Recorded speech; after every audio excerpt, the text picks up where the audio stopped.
Frères et sœurs, madame, monsieur, mes chers amis, bonjour et bienvenue à l'église protestante évangélique Philadelphie. Ici votre bien-aimé, pasteur Célestin Zouga. C'est avec un grand plaisir que je partage la parole de Dieu avec vous aujourd'hui, mes chers amis. Le titre de notre message est affiché à l'écran. Jésus, sur ta parole, je jetterai le filet. Mes chers amis, notre titre est tiré de Luc chapitre 5, verset 5.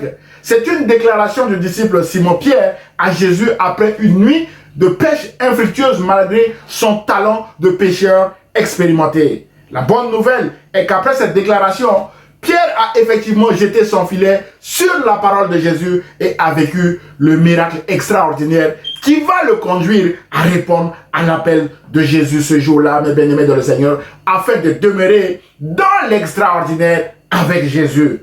Aujourd'hui, nous voulons aussi nous encourager, nous fortifier avec ce récit en déclarant aussi que c'est sur la parole de Jésus que nous avancerons dans tous les domaines de notre vie. Mes chers amis, notre texte de base est dans Luc chapitre 5, versets 1 à 10, comme affiché à l'écran. Il est écrit: comme Jésus se trouvait auprès du lac de Génézareth et que la foule se pressait autour de lui pour entendre la parole de Dieu, il vit au bord du lac 2 barques, d'où les pêcheurs étaient descendus pour laver leurs filets. Il monta dans l'une de ces barques qui était à Simon, et il le pria de s'éloigner un peu de terre. Puis il s'assit et de la barque, il enseignait la foule. Lorsqu'il eut cessé de parler, il dit à Simon: avance en pleine eau et jetez vos filets pour pêcher. Simon lui répondit: Maître, nous avons travaillé toute la nuit sans rien prendre, mais sur ta parole, je jetterai le filet. Sur ta parole, je jetterai le filet. L'ayant jeté, ils prirent une grande quantité de poissons et leur filet se rompait. Ils firent signe à leurs compagnons qui étaient dans l'autre barque de venir les aider. Ils vinrent et ils remplirent 2 barques au point qu'elles enfonçaient. Quand il vit cela, Simon-Pierre tomba aux genoux de Jésus et dit: Seigneur, retire-toi de moi parce que je suis un homme pécheur. Car l'épouvante l'avait saisi, lui et tous ceux qui étaient avec lui, à cause de la pêche qu'ils avaient faite. Il en était de même de Jacques et de Jean, fils de Zébédée, les associés de Simon. Alors Jésus dit à Simon: ne crains point, Simon, désormais tu seras pêcheur d'hommes. Désormais tu seras pêcheur d'hommes. Alors ils ramenèrent les barques à terre, laissèrent tout et le suivirent. Frères et sœurs, mes chers amis, ce texte appelle 3 questions de ma part. La première question sera: quels étaient les personnages principaux de ce récit? La deuxième question sera: quel était le contexte de l'appel de Pierre? Nous allons nous focaliser sur Pierre aujourd'hui, mes bien-aimés dans le Seigneur. Et la troisième et dernière question: quels enseignements pouvons-nous en tirer, mes chers amis? Les réponses à ces questions correspondent aux 3 points que nous allons aborder dans ce message. Point numéro 1, quels étaient les personnages principaux de notre texte de ce matin, mes chers amis? Frères et sœurs, je vous propose de faire le tour des personnages de ce récit et nous allons faire un zoom sur Simon-Pierre, mes bien-aimés. Ainsi donc, les principaux personnages de notre récit sont: nous avions Jésus, mes bien-aimés dans le Seigneur, le Fils du Dieu très haut. Il y avait également la foule qui se pressait autour de lui pour entendre la parole de Dieu. Mes chers amis, la présence de Dieu attire toujours une grande foule, mes chers amis. Il y avait également là les 2 fils de Zébédée, Jacques et Jean, qui sont des pêcheurs professionnels de poissons. Mes bien-aimés dans le Seigneur, ils sont associés de Simon-Pierre. Ils ont répondu également à l'appel de Jésus ce jour-là. Ensuite, il y avait Simon, mes bien-aimés dans le Seigneur, le fils de Jonas, d'après Jean chapitre 1, verset 40 à 42. Il était le frère de l'apôtre André, qui était d'abord disciple de Jean le Baptiste, avant de devenir disciple de Jésus. Toujours selon l'apôtre Jean, c'est André, son frère, qui a rencontré Jésus pour la première fois et qui a conduit son frère Simon à Jésus, qui va lui donner un nouveau nom, mes bien-aimés dans le Seigneur, Céphas, ce qui signifie Pierre, d'après Jean chapitre 1, verset 42. Pierre était marié, mes chers amis, d'après Marc chapitre 1, verset 30. Il était parfois accompagné de sa femme lors de ses déplacements missionnaires. D'après 1 Corinthiens chapitre 9, verset 5. Sa femme n'était donc pas, mes bien-aimés dans le Seigneur, un frein à son ministère. Mes chers amis, Pierre était originaire de Bethsaïda, d'après Jean chapitre 1, verset 44. Mais il avait sa maison à Capernaum, en Galilée, d'après Marc chapitre 1, verset 21, où Jésus, mes bien-aimés, avait son quartier général. Jésus avait son quartier général à Capernaum, mes bien-aimés dans le Seigneur. Pierre avait une vie de famille. Et Jésus avait l'habitude d'aller se ressourcer chez Simon-Pierre, où il avait eu l'occasion de guérir sa belle-mère qui souffrait de la fièvre, d'après Matthieu chapitre 8, verset 14 à 15. Mais ce miracle n'avait pas conduit Pierre à prendre la décision radicale de tout quitter pour suivre Jésus, comme dans le récit que nous venons de lire, mes bien-aimés dans le Seigneur. Pierre était de profession pêcheur de poissons. Selon la Bible, Pierre était un homme du peuple, mes bien-aimés, sans instruction. D'après Actes chapitre 4, verset 13. Donc, Pierre n'avait pas fait d'études. Frères et sœurs, Pierre avait un arrière-plan social qui ne suscitait pas une attirance particulière pour faire de lui un disciple de renommée comme il a été. Pendant son ministère, Pierre était dans le rang des 3 disciples sur les 12 qui étaient proches de Jésus, dont ses associés, Jacques et Jean, les 2 fils de Zébédée, mentionnés dans notre texte de ce matin encore. Pierre faisait aussi fonction de porte-parole des disciples en répondant souvent en premier à Jésus, mes bien-aimés dans le Seigneur, d'après Matthieu chapitre 15, verset 15. Sur son caractère maintenant, Pierre était impulsif, mes bien-aimés, d'après Matthieu chapitre 14, verset 28. Ce caractère l'a poussé à marcher sur l'eau comme Jésus et à se noyer, mes bien-aimés dans le Seigneur.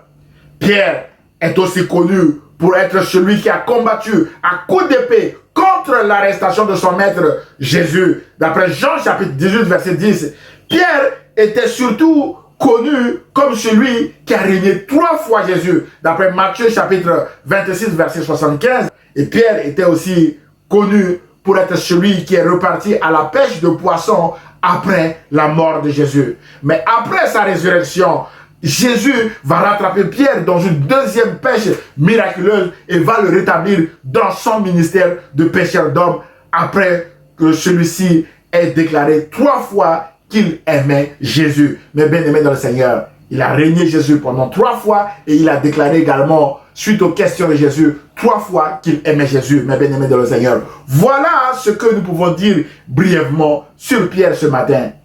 Point numéro 2. Quel était le contexte de l'appel de Pierre?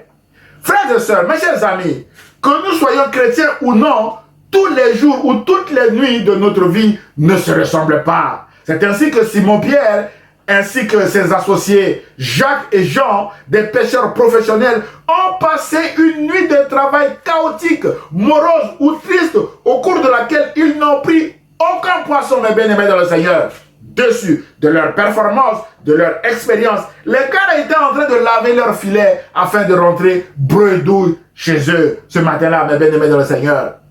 Mes chers amis, le pire événement qui peut arriver à un pêcheur de poissons professionnel est de rentrer bredouille chez lui après une nuit de pêche infructueuse. C'est ce qui était arrivé à Simon et ses compagnons.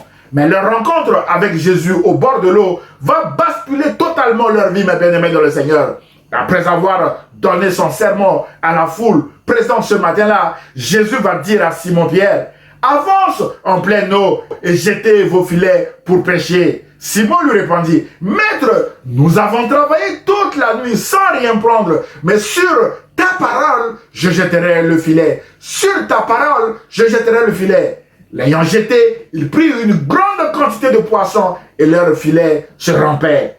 Ils firent signe à leurs compagnons qui étaient dans l'autre barque de venir les aider. Ils vinrent et ils remplirent 2 barques au point qu'elles enfonçaient. D'après Luc chapitre 5 versets 4 à 7. Mon frère et ma soeur, nous avons ici des pêcheurs professionnels qui ont connu le pire événement de leur vie. Travailler toute une nuit sans rien prendre. Mais sur la parole de Jésus, soudain, leur situation va changer. Ils prirent une grande quantité de poissons et commencent à trembler de crainte devant l'homme qui s'appelait Jésus, mes bien-aimés, et qui leur avait demandé de réessayer de pécher à nouveau ce matin-là, mes bien-aimés dans le Seigneur. À la fin du récit, ces trois hommes, Simon, Jean et Jacques, vont accepter de changer de profession sur l'appel de cet homme, mes bien-aimés dans le Seigneur, qu'ils venaient à peine de connaître. La Bible déclare que Jésus dit à Simon, ne crains point, désormais tu seras pêcheur d'hommes. Mes bien-aimés dans le Seigneur. Alors ils ramenèrent les barques à terre, laissèrent tout et le suivirent. D'après Luc chapitre 5, verset 10 à 11. Mes chers amis, sur le contexte de notre récit de ce matin, nous pouvons dire que le pire événement de la vie de ces pêcheurs de poissons professionnels, mes bien-aimés dans le Seigneur, les a conduits à répondre à l'appel de Jésus et à vouloir, mes bien-aimés dans le Seigneur, accepter même de changer de profession ce jour-là. Mes bien-aimés dans le Seigneur, désormais tu seras pêcheur d'hommes. Mon frère, ma soeur, quel est le pire événement actuel de votre vie? Peut-être un licenciement, votre recherche d'emploi qui dure, des problèmes dans votre famille ou dans votre mariage, votre santé qui se dégrade, un problème financier, une situation particulière qui vous fait souffrir, mes bien-aimés dans le Seigneur. Rappelez-vous qu'un mot de Jésus a bouleversé la vie de Simon, fils de Jonas, et des deux fils de Zébédée, Jacques et Jean, à tel point que ils ont décidé de tout quitter, mes bien-aimés dans le Seigneur, leur barque pleine de poissons, mes bien-aimés, leur famille, leur profession, pour suivre Jésus. Alors, mon frère, ma soeur, prenez courage, car le pire événement que vous traversez actuellement va vous conduire à ne plus vouloir quitter Jésus à la suite de son intervention surnaturelle dans votre vie, mes chers amis. Pour cela, abandonnez-vous entre les mains de Jésus en l'acceptant comme votre Seigneur et Sauveur, et vous verrez la gloire de Dieu s'accomplir dans votre vie, mes chers amis. Frères et sœurs, sur le contexte de notre récit de ce matin, retenez ceci. L'appel à servir Jésus est un appel à vivre l'extraordinaire avec le Seigneur. C'est souvent le pire événement de notre vie qui nous amène vers notre appel. Dans le cas de Simon-Pierre et de ses compagnons, c'est le fait de pêcher toute la nuit et de ne pas prendre un seul poisson, mes bien-aimés dans le Seigneur. C'est un événement difficile pour un pêcheur professionnel. Pour vous, peut-être que la situation difficile que vous traversez actuellement va vous conduire vers votre appel. Alors, n'hésitez pas à répondre favorablement à l'appel de Jésus en déclarant comme Pierre, sur ta parole, je lance mon ministère. Sur ta parole, je vais à l'école biblique. Sur ta parole, je lance mon projet. Et sur ta parole, je fais ceci, je fais cela. Mes chers amis, internautes. Point numéro 3. Quels enseignements pour nous aujourd'hui, mes bien-aimés dans le Seigneur? Mes chers amis, dans ce récit, il y a plusieurs enseignements parmi lesquels nous pouvons citer. Premièrement, c'est l'obéissance de Simon et de ses associés qui ouvre la voie de ce miracle. Mon frère, ma soeur, c'est l'obéissance à la parole de Jésus qui a déclenché le miracle dans ce récit que nous venons de lire. Peut-être que Jésus vous a mis à cœur de lancer un projet, un ministère ou d'accomplir une mission particulière à la gloire de Dieu, mes bien-aimés de le Seigneur. Mais en regardant à vos capacités, à vos talents et même à vos ressources financières, vous abdiquez parce que, mes bien-aimés, vous ne vous sentez pas capable, mes bien-aimés de le Seigneur.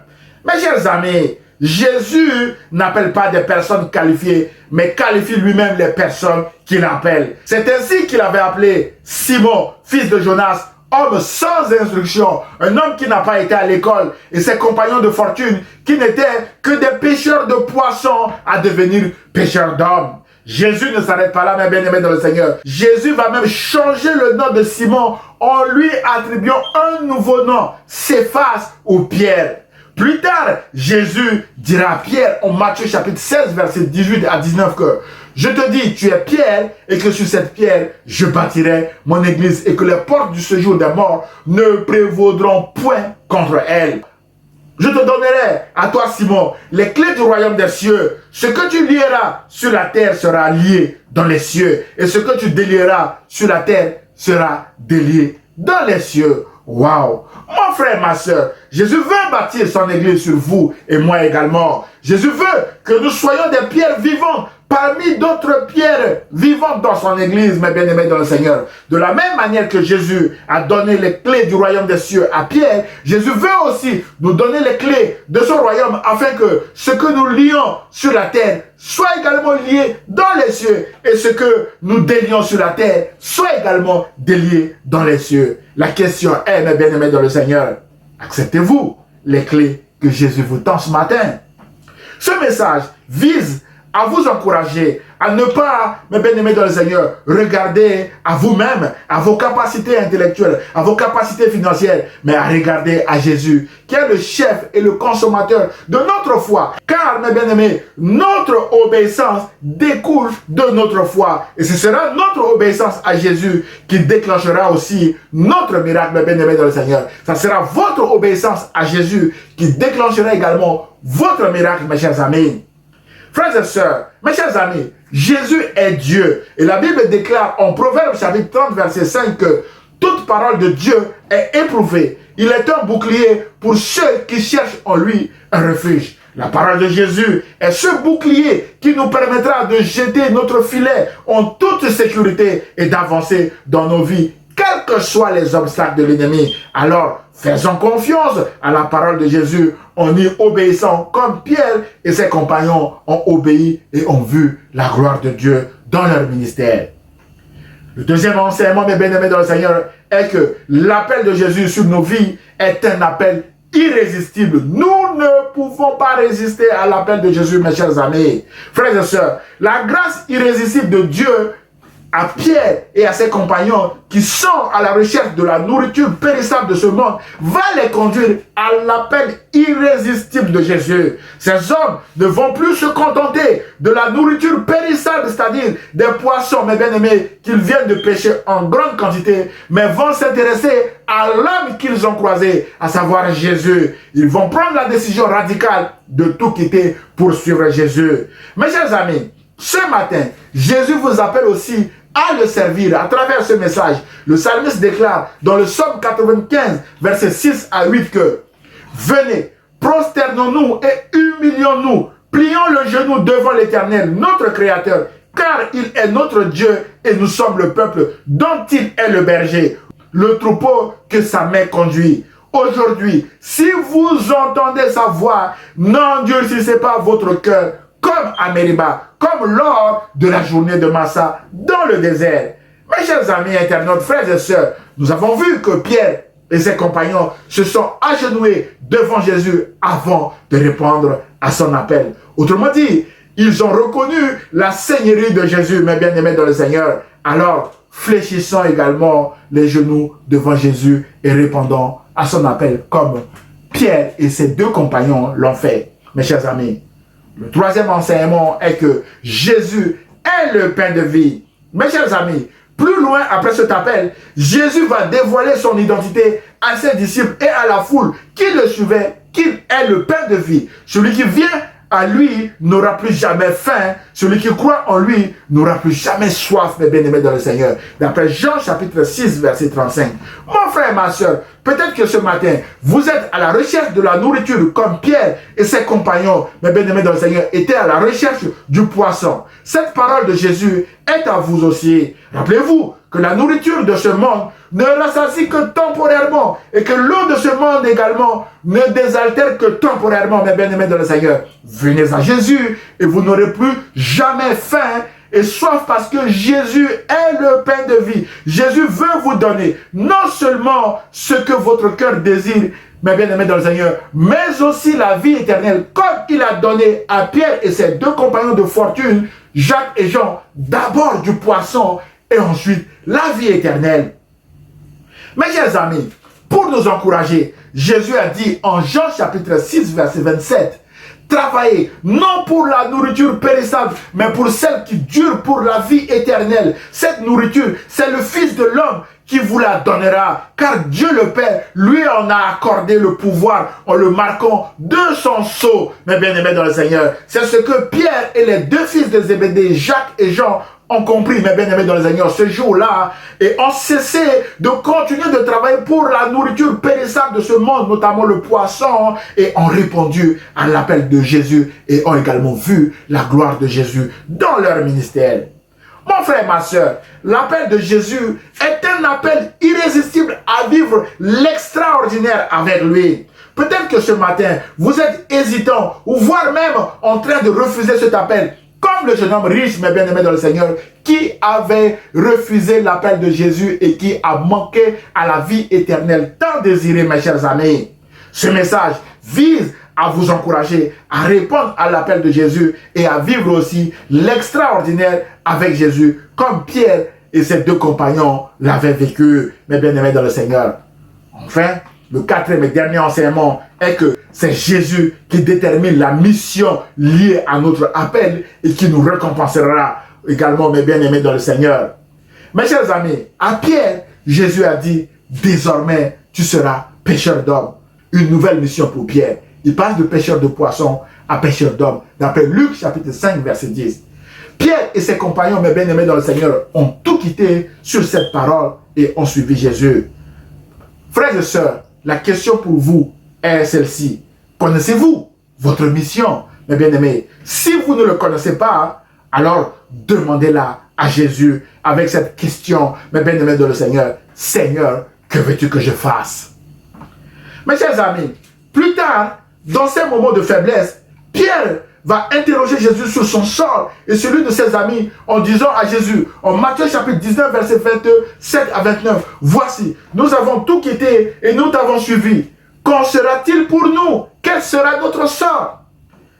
Verset 28, Jésus leur répondit, « Je vous le dis, en vérité, quand le Fils de l'homme, au renouvellement de toutes choses, sera assis sur le trône de sa gloire, vous qui m'avez suivi, vous serez de même assis sur 12 trônes et vous jugerez les 12 tribus d'Israël. » Verset 29. « Et quiconque aura quitté à cause de mon nom ses frères ou ses sœurs, ou son père, ou sa mère, ou sa femme, ou ses enfants, ou ses terres, ou ses maisons, recevra le centuple et héritera la vie éternelle, mes chers amis. » Mon frère, ma soeur, il y aura une récompense particulière pour tous ceux qui ont accepté de répondre à l'appel de Jésus. Ils recevront le centuple de ce qu'ils ont perdu dans ce monde-ci et ils auront également, mes bien-aimés dans le Seigneur, la vie éternelle en Jésus-Christ. Voilà ce qui attend les serviteurs de Jésus. Mon frère, ma soeur, suivre Jésus, c'est passer de l'ordinaire à l'extraordinaire.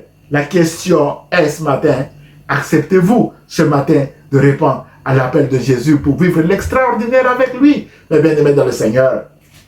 En conclusion de notre message de ce matin, mes chers amis, en partant au ciel, Jésus nous a donné une mission. En Matthieu chapitre 28, verset 19 à 20, que « Allez donc, faites de toutes les nations des disciples, baptisez-les au nom du Père, du Fils et du Saint-Esprit, et enseignez-leur à mettre en pratique tout ce que je vous ai prescrit. Et moi, je suis avec vous tous les jours jusqu'à la fin du monde. » Ensuite, Jésus a également dit aux disciples ce jour-là, « Vous recevrez une puissance lorsque le Saint-Esprit viendra sur vous, et vous serez mes témoins à Jérusalem, dans toute la Judée, dans la Samarie et jusqu'aux extrémités de la terre. » D'après Actes chapitre 1, verset 8. 10 jours plus tard, mes bien-aimés dans le Seigneur, cette promesse s'était accomplie à la Pentecôte. Frères et sœurs, mes chers amis, grâce à l'action du Saint-Esprit et au nom de Jésus, 3000 personnes ont donné leur vie à Jésus le jour de la Pentecôte suite à la prédication de Pierre, mes bien-aimés dans le Seigneur. Des malades ont été guéris au nom de Jésus. Des morts ressuscités au nom de Jésus. Pierre et ses compagnons ont vécu l'extraordinaire avec Jésus. Mon frère et ma soeur, nous ne sommes pas seuls dans cette mission. Le Saint-Esprit est aussi avec nous pour nous équiper, pour nous protéger, pour nous fortifier, pour nous guider et surtout pour nous précéder où nous irons, mes bien-aimés dans le Seigneur.